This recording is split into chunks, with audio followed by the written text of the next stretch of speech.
আমি প্রথমেই বলেছি, আপনারা লক্ষ্য করুন, এই কোরআন তাবিজের কিতাব নয়, এই কোরআন তদবিরের কিতাব নয়, ঝাড়ফুঁকের কিতাব নয়। কোরআন হলো পৃথিবীর মানুষের জন্য কোড অফ লাইফ, পূর্ণাঙ্গ জীবন বিধান। সবকিছু আল্লাহ পাক কোরআনের ভিতরে বলে দিয়েছেন, কোন জিনিস বাদ দেন নাই। আপনি আমি কেমনে সৃষ্টি হয়েছে আল্লাহ পাক কোরআনের ভিতরে বলেছেন, ইন্না খালাকনাকুম মিন তুরাবিন সুম্মা মিন নুতফাতিন সুম্মা মিন আলাকাতিন সুম্মা মিন মুদগা। নিষ্প্রাণ মাটি দিয়ে তোমাকে উৎপন্ন করা হয়েছে, নিষ্প্রাণ মাটি উপাদান দিয়ে তোমাকে তৈরি করা হলো। মায়ের পেটের ভিতরে এক ফোঁটা নাপাক পানি জমাট রক্তে পরিণত হয়ে গেল। জমাট রক্ত আস্তে করে গোস্ত পিণ্ড হলো। গোস্ত পিণ্ডকে সুন্দর করে সাজায়া, হাড্ডি গুড্ডি বানায়া, স্ট্রাকচার তৈরি করে তার উপরে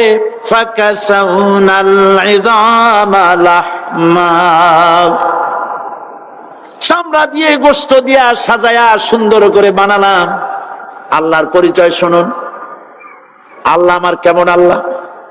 মায়ের পেটের ভিতরে সন্তান বানায়া, এরপরে যখন রূহ দেওয়া হয়েছে, ক্ষুধা লেগেছে, খাবারের প্রয়োজন হয়েছে, আল্লাহ রাব্বুল আলামিন ওই কচি বান্দা মায়ের পেটে বসে কি খাবে, সেজন্য তার মা চিন্তা করে নাই, বাবা চিন্তা করে নাই, সরকার চিন্তা করে নাই। আল্লাহ রাব্বুল আলামিন মায়ের মাসিক অসুখকে বন্ধ করে দিয়ে সন্তানের নাভির সাথে আর মায়ের নাভির সাথে তার লাগায়া, পাইপ লাগায়া মায়ের মাসিক অসুখের রক্তগুলি দিয়ে সন্তানকে বড় বানালেন। মুখ দিয়া এই রক্ত পান করালেন না, মুখটাকে পবিত্র রেখে দিলেন, যাতে করে পৃথিবীতে আসার পর ওই মুখ দিয়া আল্লাহ রাব্বুল আলামিনের জিকির করতে পারো। সন্তান মায়ের ভিতরে, পেটের ভিতরে বড় হলো। আল্লাহ রাব্বুল আলামিন বলেন, মাস দিন যখন পুরা হয়ে গেল, সুম্মা নুখরিজুকুম তিফলা, বাচ্চার আকারে পৃথিবীতে নিয়ে আসলাম। এখন খাবা কি? পৃথিবীতে যখন বাচ্চা এলো, তখন তার পেটের সাথে যে সংযোগ ছিল মায়ের নাভির সাথে আর সন্তানের নাভির সাথে, সেই সংযোগ তার আর কি থাকলো? কি করা হলো? কেটে দেওয়া হলো। লক্ষ্য করুন, খাবারের জন্য একটি মাত্র পাইপ আল্লাহ লাগাইছিলেন, পৃথিবীতে সন্তান আসার সঙ্গে সঙ্গে পাইপটা কেটে দেওয়া হলো। এবার কি খাবে? আল্লাহ রাব্বুল আলামিন মায়ের বুক থেকে সন্তানের জন্য এবার সিঙ্গেল সিগন্যাল, তার জন্য সিঙ্গেল কোন লাইন যেটা ছিল কেটে দিয়া, মায়ের বুক থেকে সন্তানের জন্য ডাবল লাইন আল্লাহ চালু করে দিলেন। এমন দুধ বানায় দিলেন যা শুধু খাবার নয়, শুধু ফ্রি ফুড ভ্যালু নয়। এই দুধের ভিতরে ক্যালসিয়াম, এর মধ্যে ভিটামিন, এর মধ্যে আয়রন, এর মধ্যে মেডিসিন। দুনিয়ার এই সন্তান ছিল ফি কারারিন মাকিন, সুরক্ষিত জায়গার ভিতরে ছিল। কোন পলিউশন সেখানে যেতে পারতো না, রোগের জার্ম সেখানে যেতে পারতো না। দুনিয়ায় এলো দূষিত আবহাওয়ার ভিতরে। এই সন্তানকে এখনই অ্যান্টিবায়োটিক খাওয়ালে পরে অসুবিধা হবে। আল্লাহ রাব্বুল আলামিন মায়ের দুধের ভিতরে ঔষধ দিয়া রোগের প্রতিষেধক বানায়া দিলেন। এ হলো আমার আল্লাহ।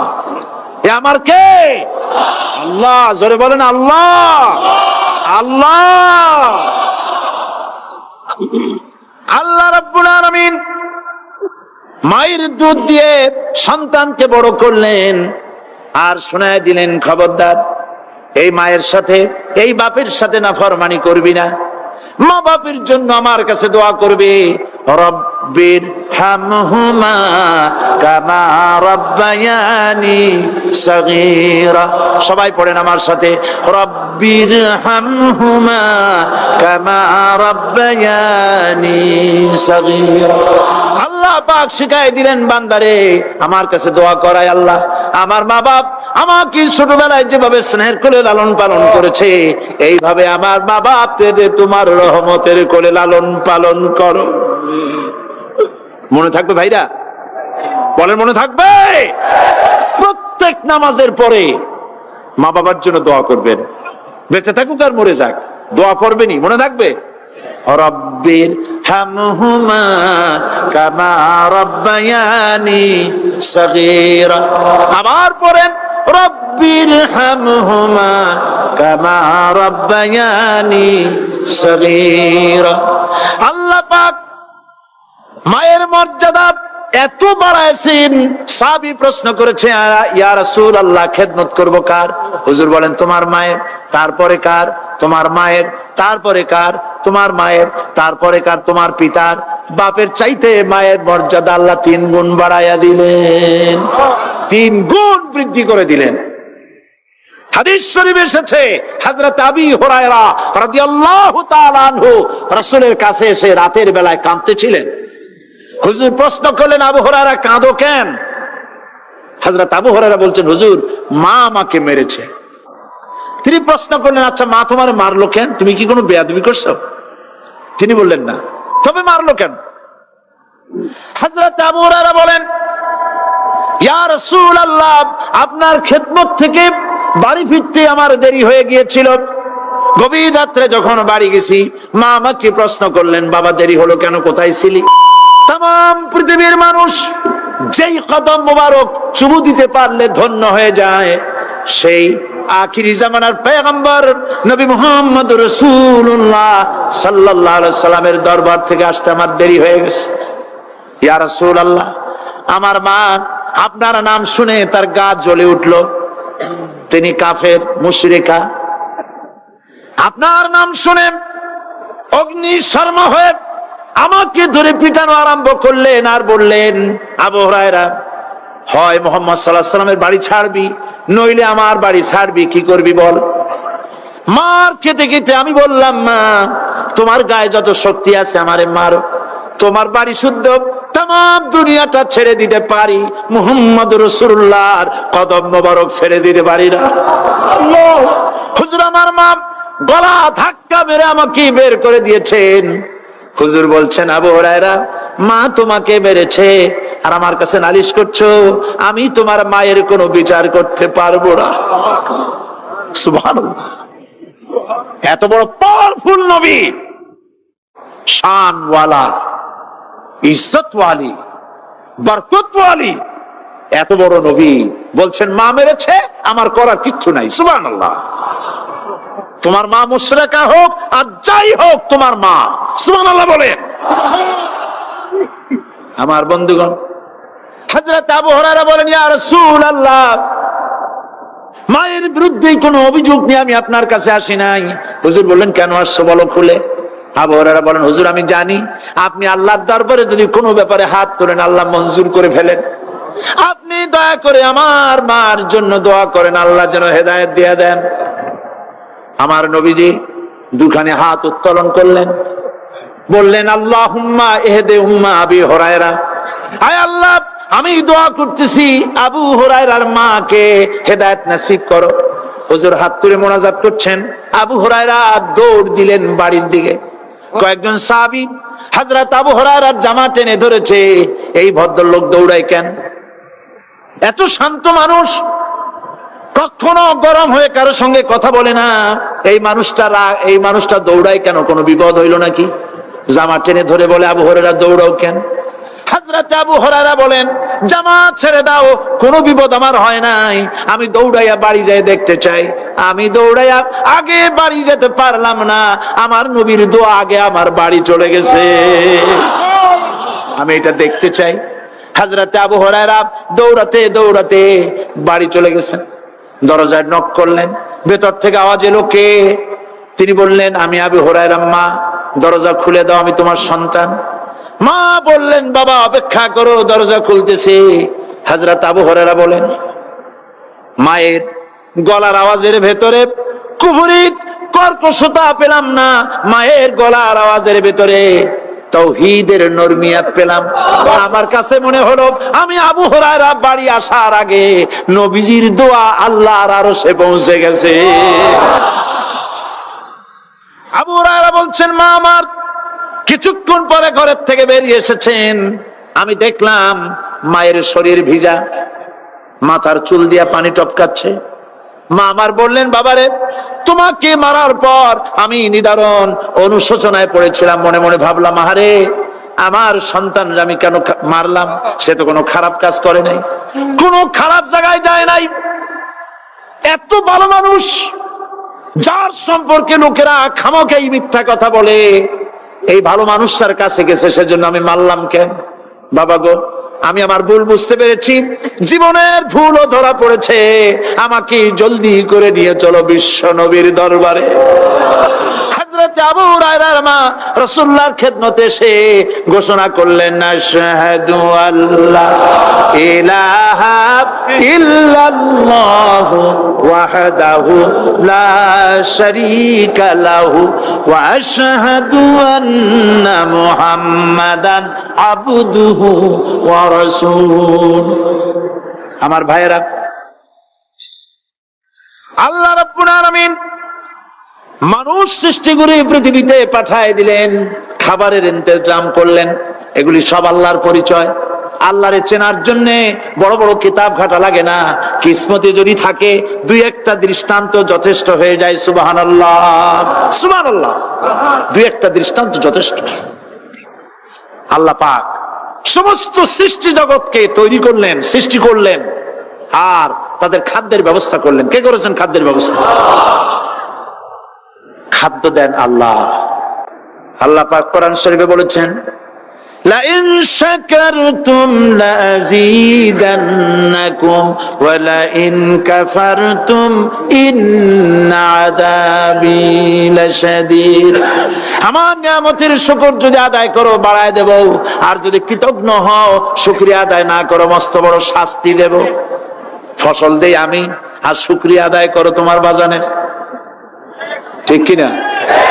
শুকরিয়া আদায় করে কার? বাজানে। একটা লোকের, একটি মানুষের যেই প্রশংসা এই সরকার করলো, বিগত 4.5 বছর ধরে একটা মানুষের যত জিকির করলো, প্রশংসা করলো, ছবি টানাইলো, যদি এতটা জিকির এতটা স্মরণ আল্লাহ রাব্বুল আলামিনের করতো, ওদের জন্য আল্লাহর জান্নাতের দরজা খোলা হয়ে যেত। প্রশংসা করবে কার? আল্লাহ। চিল্লায় বলুন, আল্লাহ পাকের প্রশংসা করে। খেতে দেওয়ার মালিক তিনি। আল্লাহ পাক বলছেন, আল্লাহকে, তার পরিচয় আল্লাহ তুলে ধরেছেন, ওয়ামা মিন দাব্বাতিন ফিল আরদি ইল্লা আলাল্লাহি রিজকুহা। এই পৃথিবীর ভিতরে এমন কোন বিচরণশীল জীব নাই যার রিস্কের দায়িত্ব আমি আল্লাহ গ্রহণ করি নাই। সুবহানাল্লাহ বলবেন না? রিস্কের দায়িত্ব কার হাতে? আচ্ছা দেখুন তো, পৃথিবীর সমস্ত সরকারের কাছে বিভিন্ন মন্ত্রণালয় আছে না? খাদ্য মন্ত্রণালয় বলে কোন মন্ত্রণালয় আছে কিনা? আছে। খালি কয় খামু আর খামু। খাদ্য মন্ত্রণালয় আছে, থাকার পরেও মানুষ না খাইয়া মরে, ঠিক কিনা? এবার একটু তাকান তো, জ্ঞানের চক্ষু দিয়া তাকান, ফরেস্ট এরিয়া, বাঘ আছে কিনা? নাই। সিংহ আছে কিনা? গন্ডার আছে কিনা? হাতি আছে কিনা? বিশাল বিশাল প্রাণী আছে কিনা? জঙ্গলে ছোট্ট প্রাণী থেকে, পোকা থেকে শুরু করে গন্ডার পর্যন্ত, টুনটুনি পাখি দিয়ে শুরু করে ঈগল পাখি পর্যন্ত, নদীর ভিতরে ছোট্ট চুনু পুঁটি থেকে শুরু করে তিমি মাছ পর্যন্ত। প্রাণী তত্ত্ববিদরা বলেছেন, সমুদ্রের ভিতরে এমন এমন বড় বড় তিমি আছে যে একটা তিমির ওজন 5000 টন পর্যন্ত হয়ে যায়। 5000 টন তিমিটার ওজন। এর যখন বাচ্চা হয়, তখন বাচ্চার দৈনিক দুধ লাগে 50 থেকে 60 মণ পর্যন্ত। কে ব্যবস্থা করে? রুহানমান ফেরেশতা তো, ওর মা যেমন বাচ্চা তো সেরকম হবে, ঠিক কিনা? কে দেয় খাবার? এবার দেখেন তো, আপনার দেশের এই জঙ্গলে কত হাতি আছে, হাতিরা মিছিল করে আসছে যে আল্লাহ আমাদের এখন আর খাইতে খাইতে দিতে পারে না, বাংলাদেশের গভর্নমেন্ট কিছু দাও, আসছে না? খাইয়া ক্ষুধার জ্বালায় হাতি মরেছে, বাঘ মরেছে, সিংহ মরেছে, এর কোন দৃষ্টান্ত আছে?